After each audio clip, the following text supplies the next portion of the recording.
Good afternoon. Thank you very much, Ms. Hess. I want to begin and thank you for taking the time to observe this presentation. Um, as I said, I'm a board certified behavior analyst here in the San Antonio Independent School District, and I work on the care team, which responds to children in crisis across the district as is needed. And I'm very happy to be able to talk to you on this topic of the ABCs of behavior. Uh, Behavior, let's face it, children do not come with an instruction manual, so a lot of us learn along the way, but there's actually a science behind changing behavior. And it's actually a field of study that I'm very, very interested in, and I enjoy working with children and helping them to make better choices in their lives.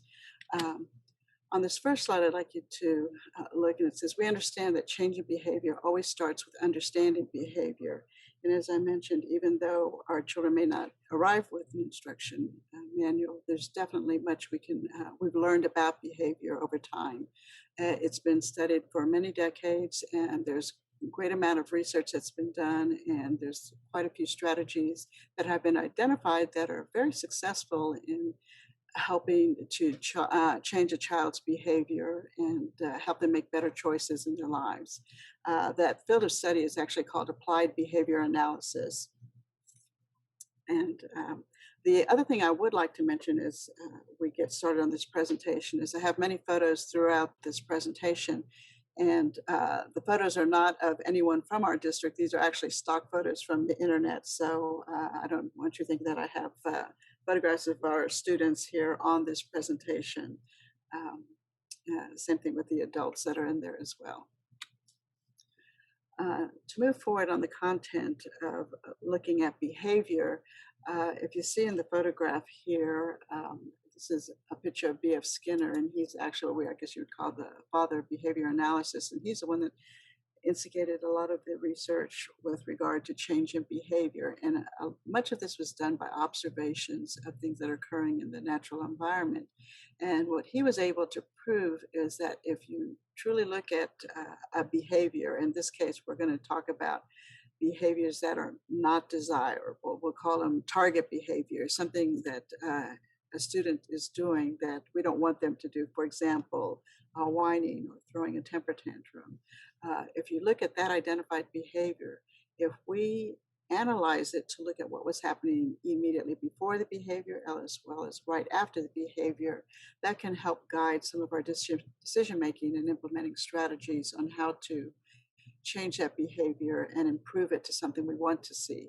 So, in other words, we're manipulating the environment to get the behavior that we want to see. So conditioning is actually defined as a learning process in which the consequences, or in other words, what follows a behavior, will ultimately determine whether or not that behavior is repeated in the future. Okay, so in other words, behaviors that are repeated again in the future, they're being reinforced. Okay, and we're going to be talking about this in detail. And those behaviors that are not repeated are considered to be punished. So this we're asking, why do people behave as they do? And even though we're really specifically addressing children or students, it actually can be applied to adult behavior as well.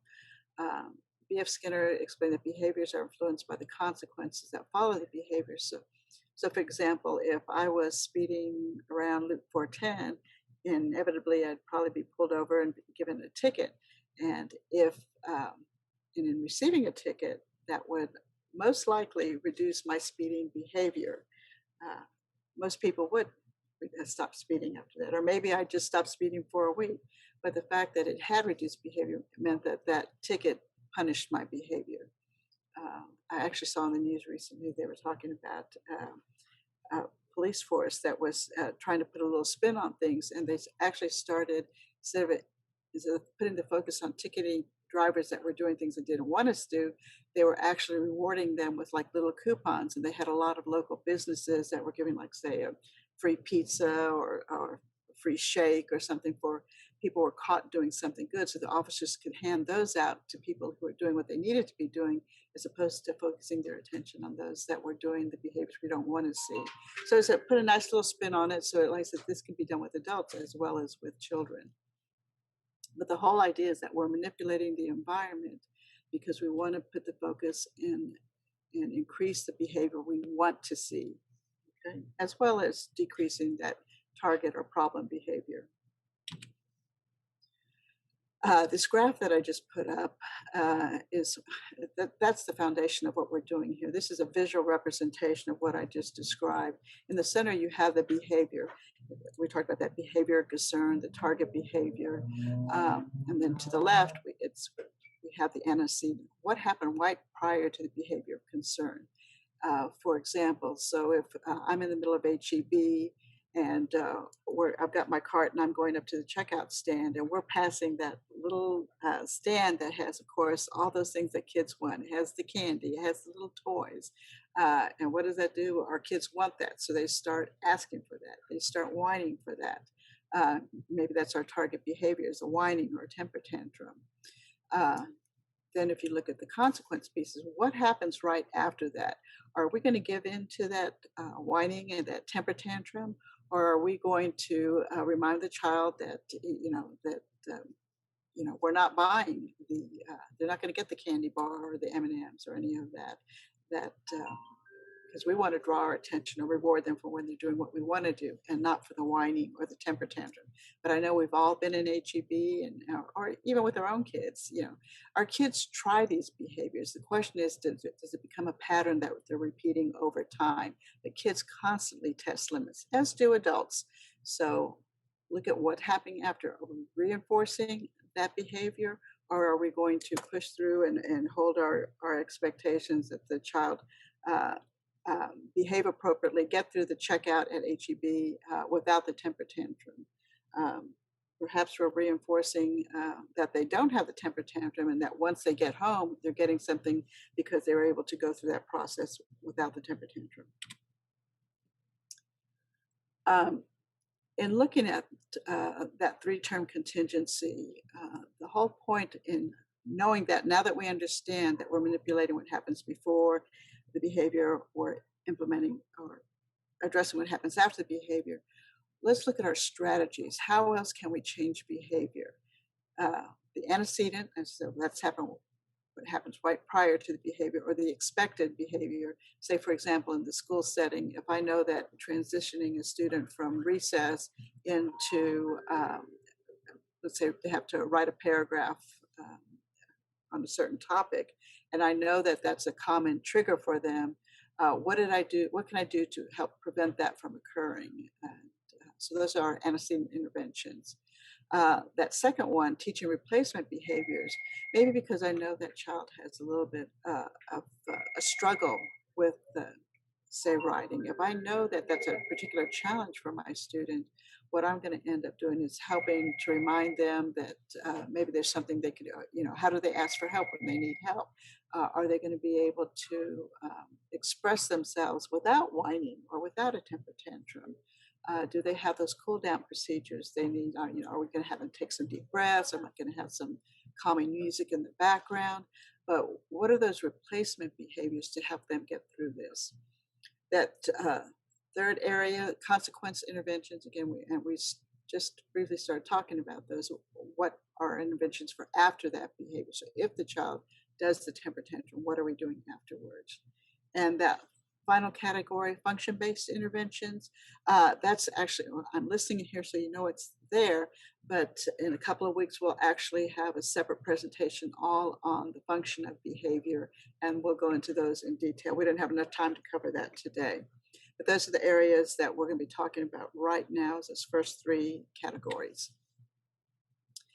In this graphic, it again looks at that three-term contingency, the antecedent, behavior, and consequence, and looks at types of interventions under each of those categories.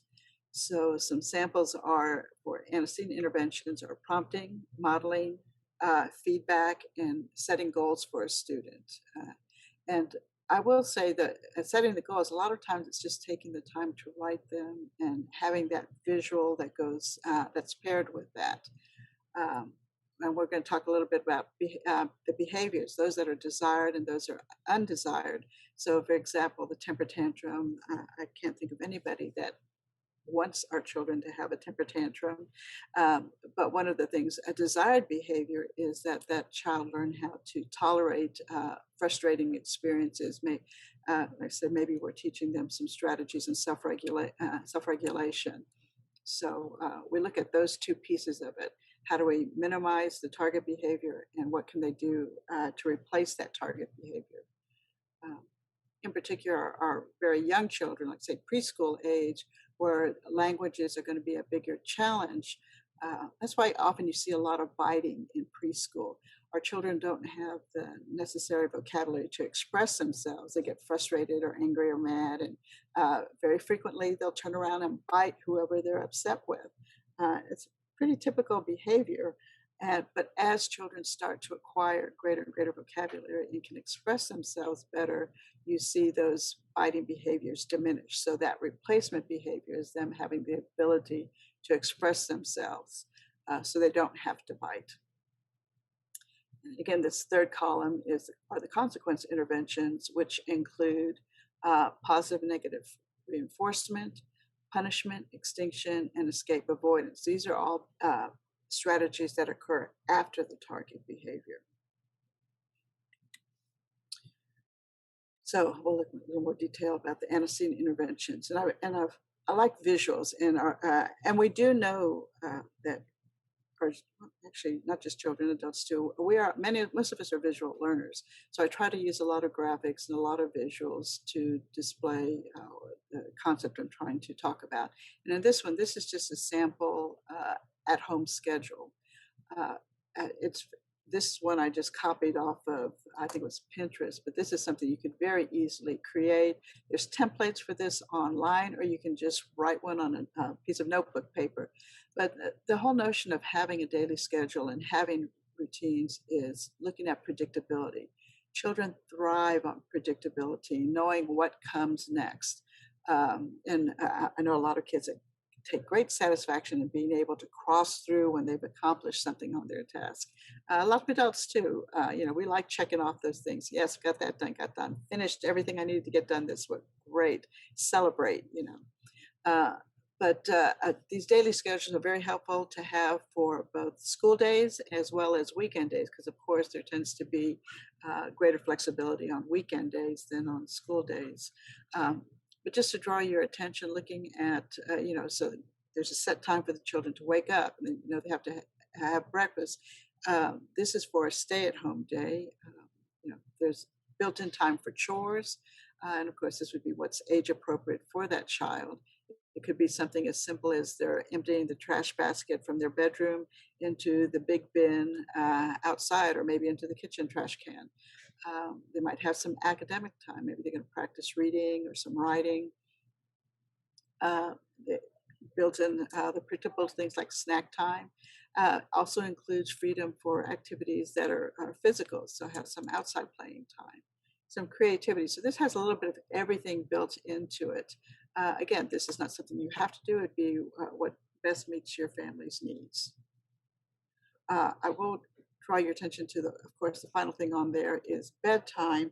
And because I frequently get asked about bedtime, and what I always recommend we look at what's recommended by the American Pediatric Association. So I actually copied that into a slide for you here, just because a lot of times parents don't know what's expected. And I think they're often quite surprised at the length of time that is recommended for students to have in sleep every day. Of course, for the young ones, that would include their naps. And if you look there at, say, for a 5-year-old, which is a kindergarten student, they're still recommending 10 to 13 hours of sleep per day. Now, there's not nap time in kindergarten, so that would mean 10 to 13 hours at night. And so you have to look at, to build that into your schedule, what time are you leaving in the morning? How long does it subtract the amount of time it takes them to get work, and then count backwards, what's the latest they can stay up? What's the longest? But I think one of the gauges is, does your child are they still sleepy during the day? If they look like they're dozing off during the day, then maybe they do need a little more sleep at night. Of course, if you're looking at that last group, the 13 to 18, and where that's taken up through high school, it's still 8 to 10 hours. And I suspect many of our students do not get that recommended amount of sleep. And to me, that's helping to set them up for success, is getting an adequate number of sleep. And I know a lot of our kids are up late um, on their electronic devices. So just something for consideration, but that's the guidelines from the American Academy of Pediatrics. This next visual I put up, this is a sample task analysis. So doing a task analysis is essentially taking a skill that we want to teach our child and breaking it up into smaller steps and listing those smaller steps. This one is developed for a student who has some issues with sequencing also, and this is a student that did not have strong reading skills, so that I have a visual as well as the actual text. But it's breaking it down. They have to turn on the water, they wet their hands, they use a soap, they rinse their hands, they turn the water off, and then they dry their hands. If there was a towel at home, you would have a towel. At school, it's going to be a paper towel. So at school, I'd have another box on here that would show them throwing away the paper towel. So it'd be what's going to be appropriate for your setting. This one could be used in the home setting. But we, in a lot of the lower grades, you'll see these posted over the sinks. And you might see them posted in the bathrooms also to help for those that need those reminders. And again, on a task analysis, this is one for brushing your teeth. This is one for a student who obviously can read and takes them step by step through it. I've seen these also made for showering and bathing, and then they're laminated so they don't have to worry about getting damaged in the bathroom. But these are also very helpful. Again, many of these are also available online now. Thank goodness. Saves you time in creating them. And students do find them very helpful. Going into this next level, we're looking at teaching the behavior interventions, which essentially is teaching what do we want the student to do, okay, and making sure that we're teaching to it so they understand and remember it. And the first part of this is being a role model, and this is foundational. Kids, part of their growing up is they're watching what we're doing. We are the adults in their lives, but you as parents are their first teachers. And I can't emphasize enough how important it is that you model the behavior you want to see by your child. So if I want my child to follow a schedule, I need to show that I'm following it, because we have schedules. I have schedules too. I have a calendar that lists all the things that I need to do. So, and I can show that to the child. I'm pulling out my schedule on my phone and saying, oh, I see the next thing I have to do is such and such. And so I'm modeling the behavior of following the schedule. So same thing for them. They'll have their schedule that maybe I post that on the refrigerator. And I said, well, let's check the schedule. What is the time to do now? So again, we want to model the behavior that we want them to see. On this is a nice little graphic that looks at the whole notion of behavior changing, because we know that when you get in a routine and a habit of doing something, it's our automatic thing to do. We don't think about it, but when we're changing behavior, I like to give the children as much forewarning as possible. Tell them, this is what we want. This is what you're doing now. This is what I want you to do, and this is how we're going to do it. So drawing to their attention that we're trying to change something, and letting them know what the desired behavior is. So I'm going to, of course, be modeling that behavior that I desire. So, for example, let's say I have a child who gets frustrated and throws temper tantrums. And I'm thinking of one student in particular that even though we had talked in the social skills lessons about how to use strategies like, say, for example, deep breathing as a calming technique, when he was getting upset, he wasn't implementing the strategy. So what we started doing is we started modeling. So we started setting up fake situations that, say, for example, I had I was writing and the lead on my pencil broke. So I said, oh, gosh, I had to do some acting. expressed some frustration that the lead on my pencil had broken. And then one of my coworkers had to tell me it was okay, but if I took a couple deep breaths, I would feel much better. So we actually had this little skit that we did, and we did this a few times across each day. Different adults would do that and model behavior for the student. Before you know it, he was prompting us. So when we did it, all of a sudden he started prompting, now remember, it's going to be okay, Miss Casas. Take a few deep breaths and we'll get through it. And he goes, and we'll sharpen the pencil you have. So he he became very helpful.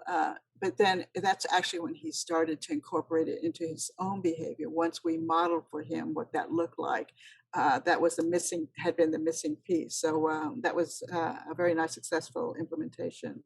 Um, but helping him see that, and this helps a child see in this visual that, I'm on this path. Am I going to keep on doing the same thing I'm always doing, or am I going to change and turn on this path here to try something new? Hopefully, be successful at this new behavior. Okay, on this, this is another graphic, and again, a visual that helps explain what I want to the child. So, similar to the previous one, but this one's a little more specific in the sense that if you notice on the left box that's in black, it says when the computer's finished. So this is telling you what's happening right now. It shows the child has two choices.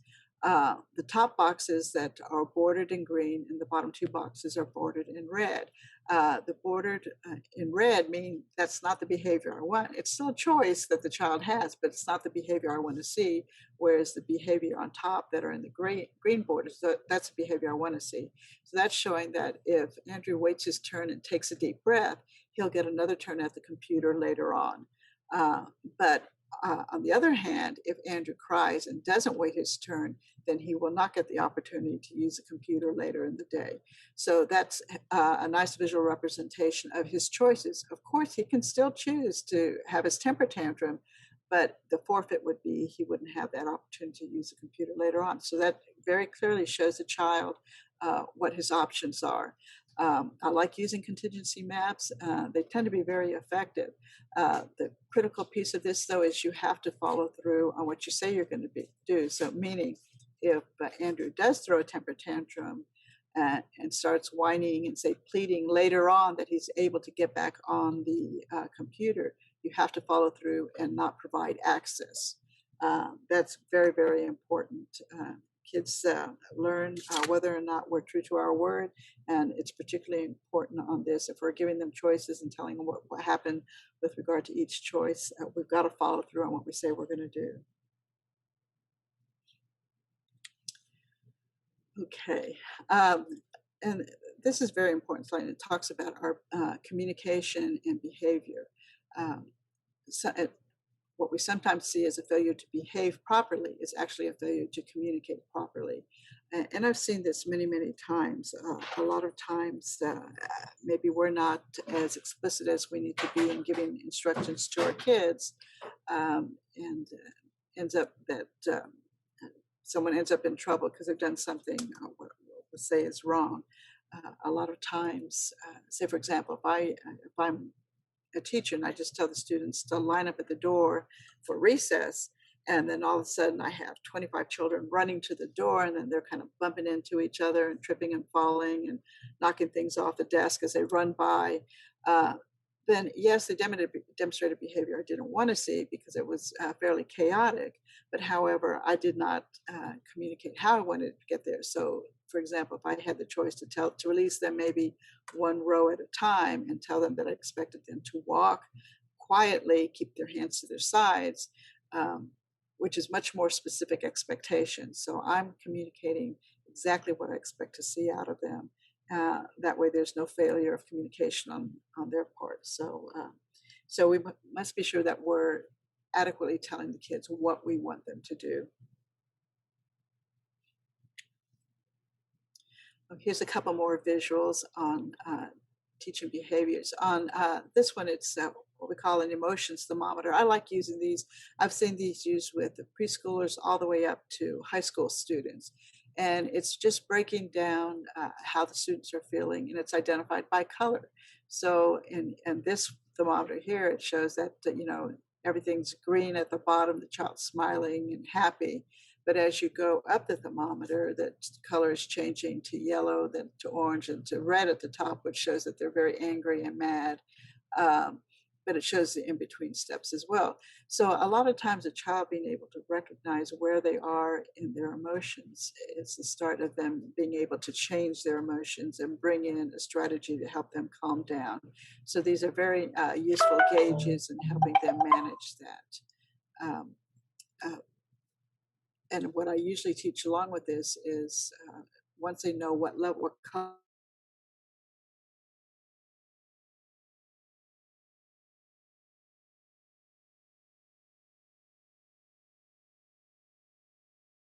to do. And there's many different strategies for that. Actually, if you just Google calming strategies, there will be a ton of them. Many of them come with visuals as well. And on the right, but actually both of these visuals I got from the internet.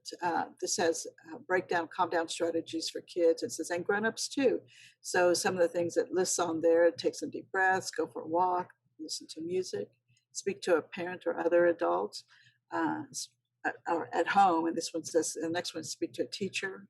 You can watch a film, say something positive to yourself, imagine a calm place or a happy time, count to 10, play a sport, go on a bike ride, cook. Everyone has different things that help to calm them.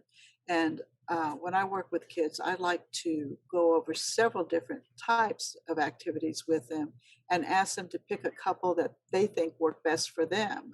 Just because something works for me doesn't mean it's going to work effectively for somebody else. So there's many things out there, many choices, and it's each person finding out what works best for themselves and learning that and following through on it. On this next visual, it's examples of alternative behaviors. So when we talk about, like I said, self-regulation is one of them, helping kids to learn to calm themselves back down again. Um, there's often choices we have to make. So on this one that has a column in the red and versus a column in the yellow. So for example, that top one, it has scissors indicating this is one you want to get rid of. Stayed up late at midnight watching TV. So instead of staying up late and watching TV, what it suggests is recording the TV show to watch it at another time. So this is the alternative behavior. So the next one, trouble falling asleep. They woke up late then and they skipped their breakfast, which set up for a day of struggling the next day. So their suggestion is that you use relaxation techniques to help you fall asleep.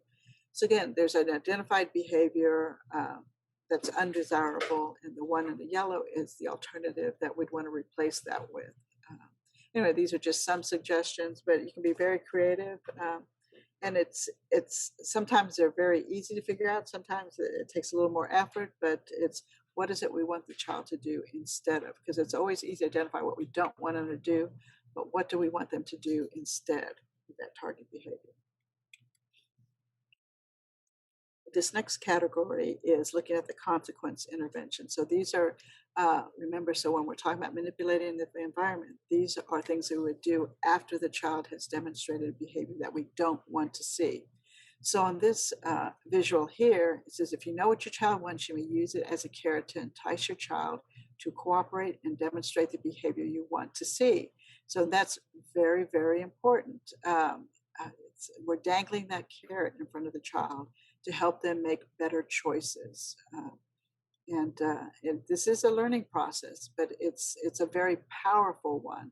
So these, like I said, these are things we can do afterwards. So for example, if a child is throwing a temper tantrum or whining, the one thing you want to be sure of is that you're not giving into it and giving the child what they want when they throw that temper tantrum. And you may say that's easier said than done. And I will say that that is a process. And when you start, if you're going to change what you're doing and start implementing this, you'll see what we call an extinction burst, which is the behavior will probably spike and get a little bit worse before it gets better, because the child's testing those boundaries, and because you're changing up what typically has worked for them, their responses, their behavior will escalate. And but hold steady on your implementation, and they will see that you're not going to change. So in this, I say you have to be more stubborn than the child and not give in to what they want. You change in their behavior, so you're demonstrating to them that that they have to perhaps earn what it is they want versus throwing a temper tantrum for it. This next graphic, this is a nice visual that looks at reinforcement and punishment, because this is often confused, very frequently refused. And on the left side, we have the reinforcement, and on the right side, we have punishment. And if you notice on the top half, there's plus marks, and on the bottom half, there are minus marks. Reinforcement means that we're trying to increase a behavior. And the negative and positive signs to that: are we trying to add something valuable or desirable, and are we trying to take away something? And then the same thing on the punishment side. Punishment means we're reducing an undesired behavior, and we can do that one of two ways: adding something or taking something away. So let me give you some examples on that. If we're using positive reinforcement, that means that the student is going to earn something they want when they're demonstrating the behavior you want to see. So in this picture, it has the boy has a gold star on his forehead. So he earned a gold star maybe because he got 100 on his paper or something. So at home, is the child going to bed on time? Are they following their nighttime routine? Are they, taking their bath? Are they laying out their clothes for the next morning? Are they getting in bed and doing that in a timely manner? So is there some kind of point system that they can earn because they're following the schedule you want them to do? In the same respect, now the negative reinforcement, a lot of people get confused on this one. And this, you're taking away something unpleasant. And the best example I give of this is when you think about the seatbelt alarm on your car, and how it doesn't stop buzzing until we buckled our seatbelt. So it's taking away that annoying buzzing sound. So I would call it reinforcement, because it's going to increase my seatbelt buckling behavior by taking away that annoying sound. So I call it reinforcement by relief, is how it's often known. But either way, we're increasing behaviors we want to see. On the other hand, we have that punishment side of it. And if it's positive punishment, that means we're adding something unpleasant. So in this case, this little boy here has some time in the corner. On the other side, for the negative punishment, we're taking away something that's valued. For in this picture, it's a doll. She's having to forfeit her doll because she did something she wasn't supposed to do. I can think of my daughter as an adolescent. She's grown now, but when she was in high school, I think the most effective thing is she would forfeit her phone if she, like, say, for example, she didn't get her chores done the way she was supposed to in a timely manner. The consequence was that she would have to forfeit her phone, and it'd be removed until she did what she needed to do, and then she would get the phone back. I only had to do that twice. The first time lasted a while, but then it happened the second time. After that, it didn't happen again, because I followed through, and I forewarned her: if you don't get this done by this date, this time, you're losing the phone. But I had to follow through. If I don't follow through on what I say, then it means nothing. So again, that's the very critical piece of it. But this is a nice graphic that helps everyone understand the difference between reinforcement and punishment. On this graphic, we're looking at, it's talking about basically looking at change of behavior, but what's follows is a behavior that most effectively achieves the desired outcome is likely the one that will be repeated. And think about for babies, they don't have words yet. They cry, and we know that they're either need to be changed, they're hungry, they're tired, or they probably want our attention. It's typically one of those four things, and you kind of go through those when you're trying to figure out why the child's crying. Now, if it's not one of those things, then I start wondering if they're sick, right? Are they ill? Are they getting a fever? But for quite often, are they hungry? So in this case, the baby cried and had was given a bottle, and that's very frequently what they want when they're young like that. But there's uh, the notion being that, and in this case, rightfully so, the child is going to, oh, we're going to try that. If they don't want it, they're going to spit it back out, right? We know we've tried that. That's not what they want. But we want to make sure that we can figure out what it is the child wants, needs, and we're going to consciously look at how we're following up that behavior. This next slide is looking at the Premack principle. It's also known as Grandma's Law. And essentially, what this is talking about is we don't give the child what they want until they do what we want. So, for example, in this case, Grandma wants you to eat your vegetables before you get dessert. And that's a real basic one. And I think many, many parents understand this. Again, the thing is we have to follow through on what we say we're going to do, but they understand that they're going to have to do what we want, and then they can have what they want. They get their choice. So the sequencing is very important because we have a lot of very savvy children who will say, well, if you do this, then I'll do that. And no, we want to be sure that the adult is in charge of this and not the child calling the shots on this. Of course, that reinforcer needs to be something that something they want, but also something that's acceptable to you, because that doesn't mean that we're going to give a child whatever they want. That's not realistic, because who in life gets everything they want? It's not reality. Anyway, again, another foundational concept, very big, and this is used from young children all the way through up through. Again, this can be used with adults as well. So in this picture, the question is who's being reinforced. So we see that child throwing their temper tantrum, pleading with their mother, and the child has a candy bar stuck in their mouth. So the question is who's being reinforced. The child, well, probably being reinforced if that's what they wanted. But I think at that point, the parent was so frustrated, they couldn't stand anymore. So we want to make sure that we recognize our limits too, but we need to make very conscious decisions, because when we go to change that behavior, I want to remind you, as I said earlier, we get that extinction burst. Well, all of a sudden that behavior gets worse before it gets better. But we got to hold steady and push through on it, and we will see that behavior improve.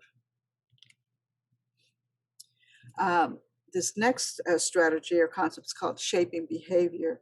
And when we're changing behavior, I think a lot of times, I know people hope to have a very immediate effect when we change behavior. And sometimes we can have pretty quick results. But I often like to remind parents and teachers that it takes time. If a child has been, let's just say, I'll just say a whiner, had demonstrated whining behavior for many years, we're not going to change it overnight. It's going to take time to shape that behavior and help that child communicate more effectively without the whining. And I have the visual here. And look at, if I was, for example, if I'm going to sculpt a hand, I start out at that point A where I just have a sphere, a ball of clay. And if I want to make a hand, first thing I might do is I'm going to roll it into a cylinder shape. Then I'm going to flatten the end of it so it's more kind of like a spatula. From there, I'm going to start scoring it to start identifying where the break in the fingers is going to be. Then I start shaping fingers one at a time and keep refining that to all of a sudden I have the hand that I have in that picture G. It's all step by step. It's baby steps. Don't go from A to G overnight. So I like to remind parents and teachers to be patient, that we'll get there, and but to recognize those steps in between. So, for example, if I have a child who hits when they get angry, maybe the next step, instead of them hitting, is that maybe they're yelling. And the reality is, I would celebrate that in the sense that I'd rather they yell than hit. Now, it doesn't mean we're going to stay at the yelling, because from there, then I want them to start controlling the level of their voice, and we'll start working on that and reducing the volume. for sometimes children will use profanity. I need to be sure they have an accurate vocabulary to describe their frustration if I want them to stop using the profanity, because I want them to be able to express themselves, but to do it in an appropriate manner. So there's that teach piece to it. Do they have an adequate vocabulary, and do they know how to do that in an appropriate manner without the shouting or without the profanity? So again, it says baby steps in between, celebrate those successes. We're not going to go from A to G overnight.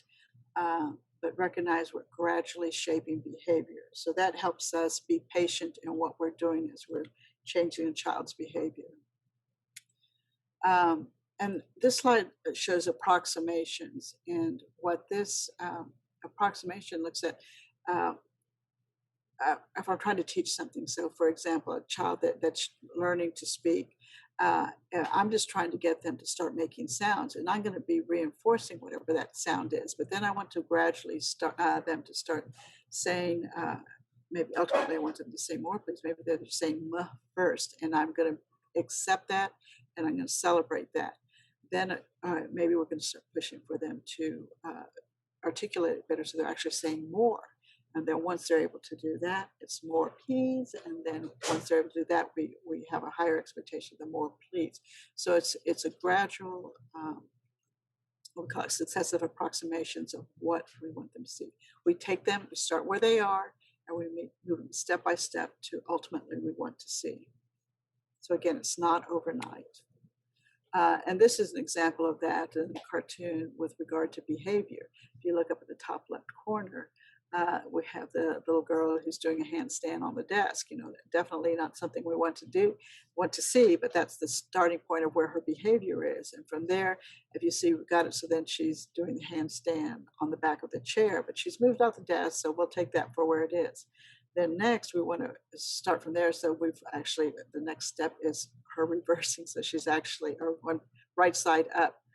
She's sitting on the top of the chair, not fully there yet. She has her feet on top of the desk, but we're getting closer. Then if you see in that bottom right picture, it actually shows her where she's getting closer. Her behind's getting closer to the chair seat. That would probably be the final step, is she's actually sitting with the bottom in the chair and feet on the floor. So again, approximations, they've shaped the behavior. So this is a direct application of that. But shaping is a very, very powerful tool in changing behavior. But we have to be sure to be patient and celebrate those small successes. And here in this final slide, one of the things I always encourage teachers and parents is that we're very thoughtful in what we're doing, and that we say what we mean and mean what we say. So we want to make sure that we have realistic goals in what we say, and that includes for ourselves as well. If I don't think I can follow through on what I say, then that's going to be a problem. I have to set the limits that I'm sure I can follow through on. So we're building our tolerances too. That shows a child that builds that predictability piece of it for the child. I just want to say thank you for your time. I appreciate it. There's actually a second part of this. It'll be in a couple of weeks. I'm looking at function of behavior. I want to see if anyone has any questions. I'm not sure if anyone does or not.